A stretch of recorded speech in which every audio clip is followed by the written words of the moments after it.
আপনারা টিচার, আপনারা যদি এই কাজ করেন।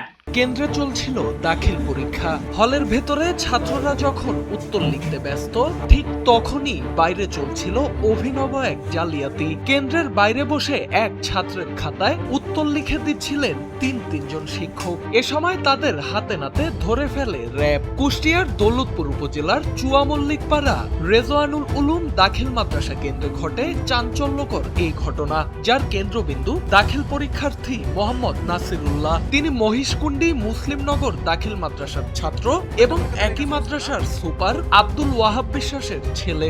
আটক তিনজনও একই মাদ্রাসার শিক্ষক বলে জানা গেছে। তবে সংশ্লিষ্ট পরীক্ষা কেন্দ্রের দায়িত্বে ছিলেন না তারা।